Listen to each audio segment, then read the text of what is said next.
Hi, I'm Michael Clark, and this is Facts at 5. I'm here at LTV Studios in Waynescott, New York, with the town supervisor from East Hampton, Peter Van Scoyoc.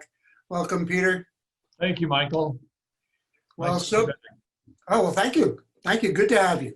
And so in East Hampton, the people have spoken and have chosen the new town party to lead the village of East Hampton into the future.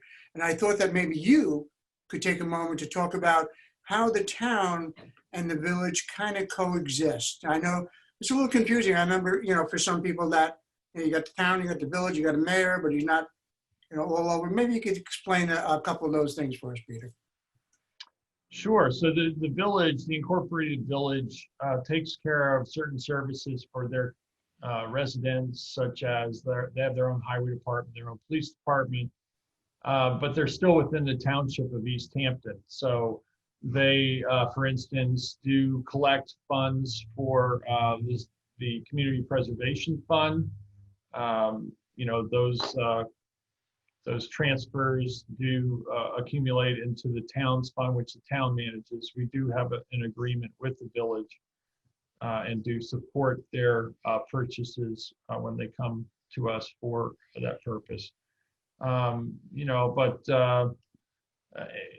Anyone who lives in the village is entitled to vote for a village election, and they can also vote in the town elections. The opposite is not true. If you don't live within the village, then you can't vote within the village. And the village has their own beach permits and passes.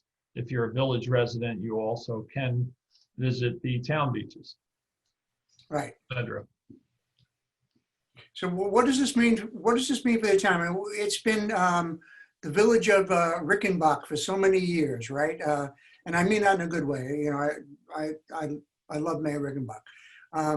And he ran unopposed for so many years, and so now there's a new blood. Does that change anything for you guys over in the town and the village, and the way that you're going to talk to each other or deal with each other?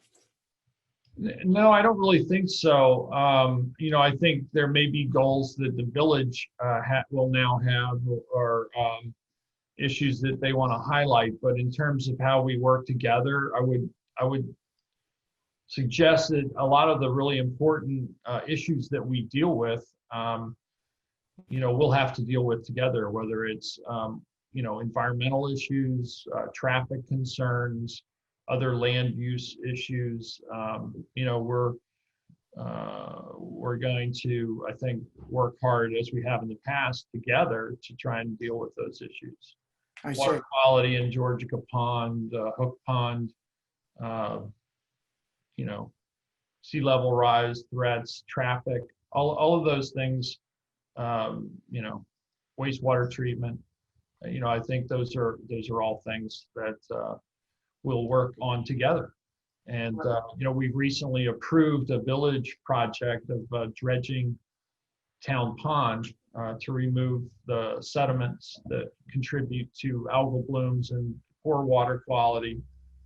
That is part of the Hook Pond watershed, and our Water Quality Technical Advisory Committee just recommended the use of community preservation funds to help offset some of those costs for village residents. So we'll continue to work together with the village.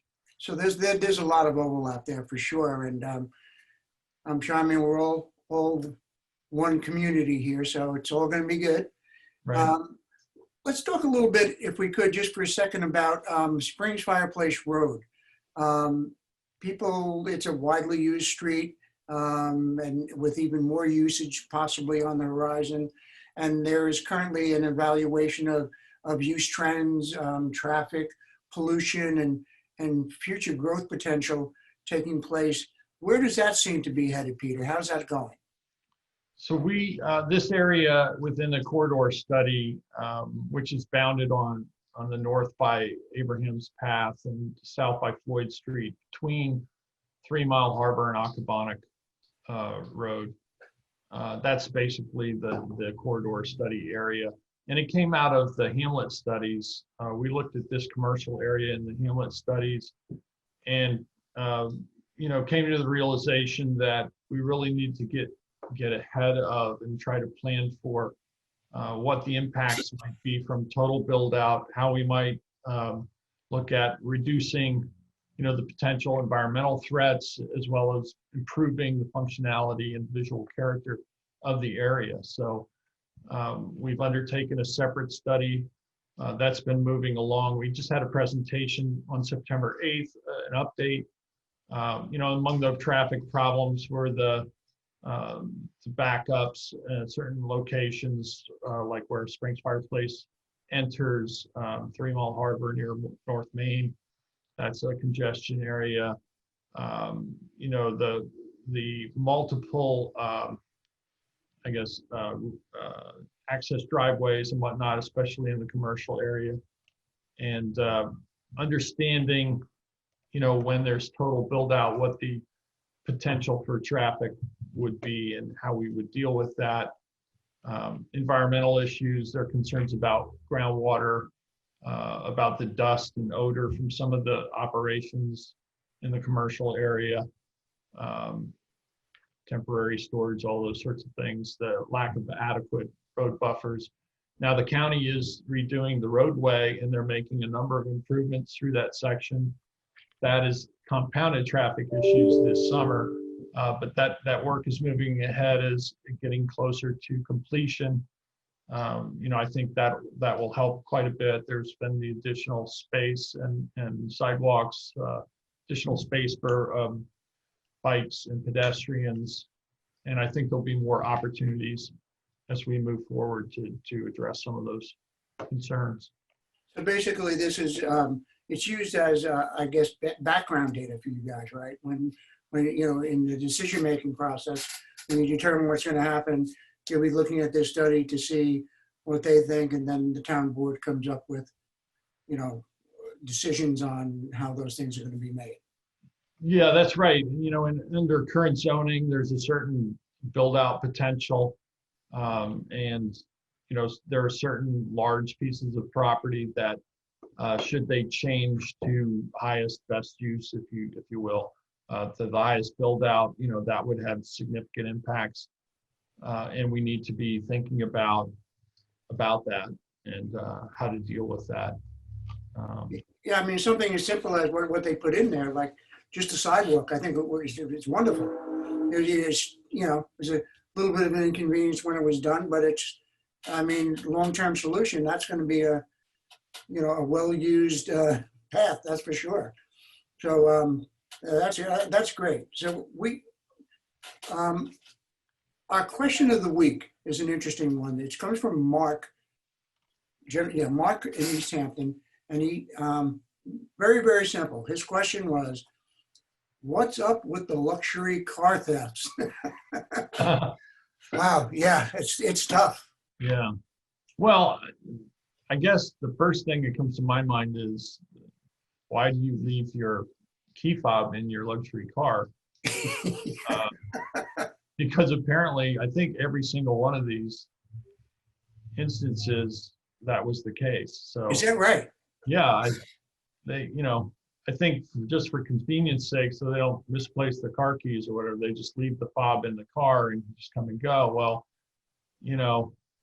yes, we're not New York City, and yes, crime is low, but when I think,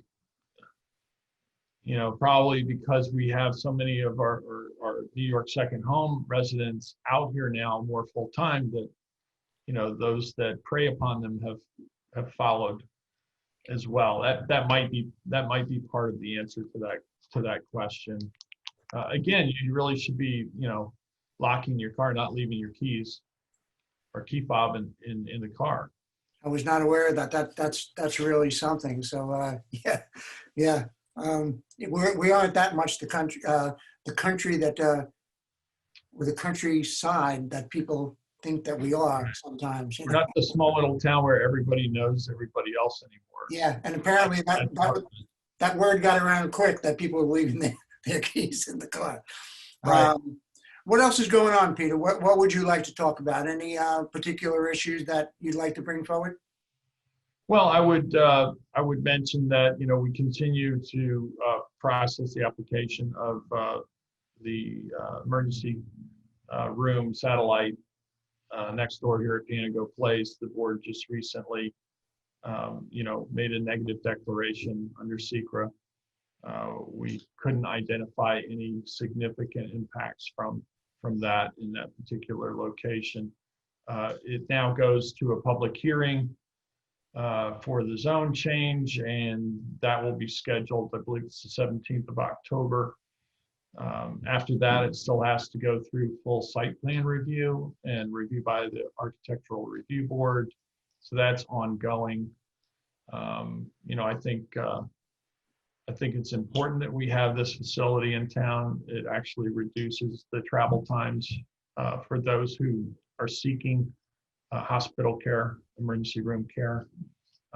And in the time of COVID and time of a worldwide pandemic, to be able to have a facility where testing could be done for the disease and whatnot, a permanent situation instead of a tent at the high school, I think that's a definite advantage. There are also a lot of other health-related services that can be provided outside of emergency care as well. So I think that's important. That's something we've recently been working on. We continue to negotiate and finalize access agreement with Orsted Eversource for cable transmission route. That's moving forward. They